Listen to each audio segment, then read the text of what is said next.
কে আমার মাথা ব্যাগ দিল? কে আমার মাথা ব্যাগ দিল? কে বাবা? কে কে? হায় মা, আমার পেনশনে 10 লক্ষ টাকা ছিল, আমি সবে মাত্র ব্যাংক থেকে তুলে নিয়ে আসছি, টাকাগুলো কে নিয়ে গেল মা? হায় আল্লাহ বাবা, এটা কি হইলো? আমরা সব কিছু শেষ হয়ে গেল বাবা, এবার আমাদের কি হইব বাবা? বাবা চলেন আমরা থানায় যাই, সুটটা মনে বেশি দূর যাইতে পারে নাই, চলেন বাবা। না মা, না না, আমি আমি আমি থানায় যাইতে অনেক ভয় পাই মা, আমি থানায় যাব না। তবে একটা কাজ করো মা, আমার ছেলেকে ফোন দাও, আমার ছেলে এসে যা করার দরকার আমার ছেলেই করবে মা। আমার কষ্ট। ফোনটা গেল কোথায়? ফোন? হ্যাঁ মা, আমার পকেটে আছে, আমার ফোন দিয়ে কথা বলো মা। এই নাও মা। ঠিক আছে বাবা।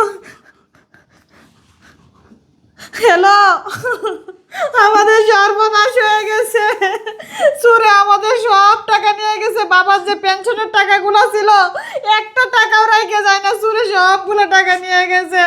বাবার আমি বলছিলাম যে বাবা চলেন থানায় যাই, বাবা বলে পুলিশ ভয় পায়, আর তুমি তাড়াতাড়ি বাসায় চলে আসো। আচ্ছা ঠিক আছে বাবা, আমি আপনার ছেলের ফোন দিয়েছি, আপনার ছেলে চলে আসতেছে, আপনি যান রুমে যান। আচ্ছা ঠিক আছে মা। সে নাকি থানা ভয় পায় না, বই পাওয়ার জন্যই তো আমি চুরিটা করাইছি, আর ওর ছেলে আমাকে কি করবে? চুর তো আমি নিজেই। আসসালামু আলাইকুম স্যার। ওয়ালাইকুম সালাম। কি ব্যাপার, বাসায় নাকি চুরি হয়েছে রে? হ স্যার, বড় স্যারের সব টাকা চুরি করে লয়ে গেছে গা। বড় সারের সব টাকা চুরি করে নিয়ে গেছে গা? কে নিয়ে গেছে? স্যার কেডা নিয়ে গেছে এটা আমি জানি। তুই জানোস কে টাকা চুরি করে নিয়ে গেছে? এই কে নিয়ে গেছে রে? চুরটা কে বল আমাকে। স্যার আমি কইতাছি, সুর তো বাইরের কেউ না, সুর তো আমাদের বাসার ম্যাডাম। কি? তুই আমার বাসায় থাকিস, আমার বাসায় কাজ করিস, আর তুই তোর ম্যাডামের নামে বলতাছিস তোর ম্যাডাম টাকা চুরি করছে, তাই না? এই তোর এত বড় সাহস হয় কি করে? স্যার আমি ভালো করে জানতাম আপনি আমার কথা বিশ্বাস করতেন না, এই জন্য স্যার একটা প্রমাণ রাখছি, আপনি দেখেন।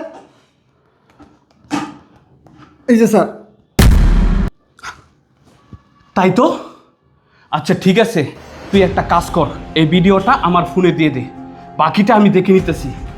তবে তুই কিন্তু এই কথাগুলো আমার বাসায় যে চুরি হয়েছে কাউকে জানাবি না, আর যদি জানাস তাহলে কিন্তু তোর এমন অবস্থা করব তুই কিন্তু কল্পনাও করতে পারবি না।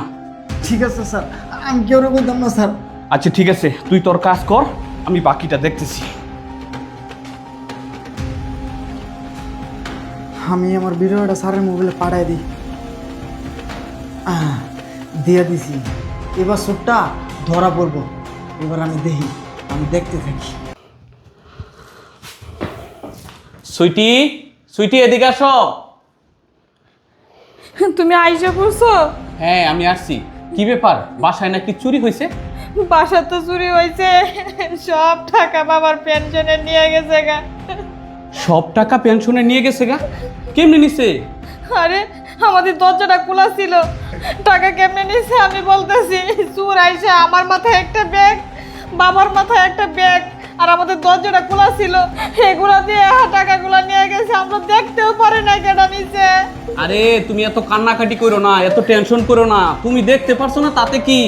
আমি তো ভালো করেই জানি, আমার কাছে ভালো করেই প্রমাণ আছে যে কে চুরি করছে, কে টাকাটা নিয়ে গেছে। আরে এসব তুমি কি বলতেছো? কে টাকা নিছে, কে চুরি করছে তুমি দেখছো? মানে কে চুরি করছে? কে নিছে আমি দেখছি কিভাবে, সেটা আমি তোমাকে বলতেছি। শোনো, চোর কিন্তু বাইরের কেউ না, চোর আমার ঘরের ভিতরেরই। ঘরের ভিতরে মানে এসব তুমি কি বলতেছো? ঘরের ভিতরে চোর আসবে কোত্থেকে? ঘরের ভিতরে কোত্থেকে চোর আসবে তুমি একটু ওয়েট করো, আমি তোমাকে দেখাচ্ছি।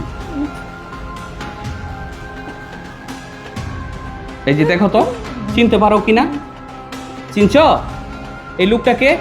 এই কি ব্যাপার, তোমার মুখ টুক শুকিয়ে গেল কেন, আর মুখ ওইদিকে ঘুরাই নিলা কেন? ব্যাপার কি বলো? শুনো, তুমি এভাবে বলো না, আমি তোমাকে বলতেছি। কি বলতেছ? কি বলতেছ আমাকে? হ্যাঁ, তুমি আমার বাসা থেকে টাকা চুরি করাই নিছো তোমার বাইকে দিয়ে, টাকাগুলো কোথায় নিয়ে গেছে সেটা তুমি আগে আমাকে বলো। তোমার বাইকে বলো 10 মিনিটের ভিতরে যেন আমার বাসায় টাকাগুলো নিয়ে আসে। বলো।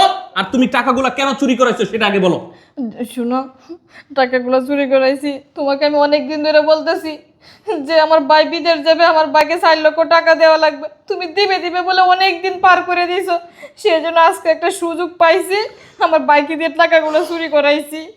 কি একটা সুযোগ পাইছো, আর এই সুযোগে আমার বাসা থেকে তুমি টাকাগুলো চুরি করেছো? হ্যাঁ, আমার ভালো করেই মনে আছে তোমার বাইকে বিদেশ পাঠাবা, সেই জন্য তুমি আমার কাছে টাকা চাইছো। যে দেখো, তোমার বাইকে দেওয়ার জন্য আমি 6 লক্ষ টাকা উঠাই নিয়ে আসছি। শোনো, তোমাকে আমি ভালোই ভালোই বলছি, তোমার বাইকে ফোন করে বলো 10 মিনিটের ভিতরে যেন টাকাগুলো নিয়ে আসে। আর যদি না নিয়ে আসে, তোমার বাইকে এমন অবস্থা করব, সাথে তোমাকেও, তুমি কল্পনাও করতে পারবা না। শুনো, আমি তোমাকে একটা কথা বলি। তুমি তো টাকাগুলো উঠায় নিয়ে আসছো আমার বাইকে দেওয়ার জন্যে। আমার ভাই যেহেতু চুরি করে টাকাগুলো নিয়েই গেছে, তাহলে এই টাকাগুলো তুমি তো বাবাকে দিয়ে দাও। চুপ, একদম চুপ। তোমার মনটা এত ছোট, এত জঘন্য, এত নিচু মন, আমি কল্পনাও করতে পারি নাই। তোমাকে আমি কিসের টাকা দিব? তুমি তো একটা চোর। আমি তো তোমার সাথে সংসারই করব না, আমি কিসের টাকা দিব তোমাকে? এই, তোমার ভাইকে বলো 10 মিনিটের ভিতরে যেন আমার টাকাগুলো নিয়ে আসে। 10 মিনিটের ভিতরে যদি না আসে, তাহলে যে কি অবস্থা করব কল্পনা করতে পারবে না। আর তোমার ভাই না আসা পর্যন্ত তুমি এই ঘরে বন্দি থাকবা। আমি ভালো করে জানি, কান টানলে মাথা আসে। তোমাকে কষাইলে তোমার ভাই এখনই চলে আসবে। আমি গেলাম, তুমি এখানে বন্দি থাকো তোমার ভাই না আসা পর্যন্ত। শুনো, আমি ভুল করে লাইছি, আমাকে তো বড় শাস্তি দিও না, আমাকে মাফ করে দাও। চুপ, চোরকে আমি মাফ করব না। তুমি যদি ভালো মানুষ হইতা, তাহলে তোমাকে অবশ্যই মাফ করলাম। আমি গেলাম। শুনো, এই শোনো, এটা আমি কি করলাম? একটা করতে যাই আরেকটা হয়ে গেল।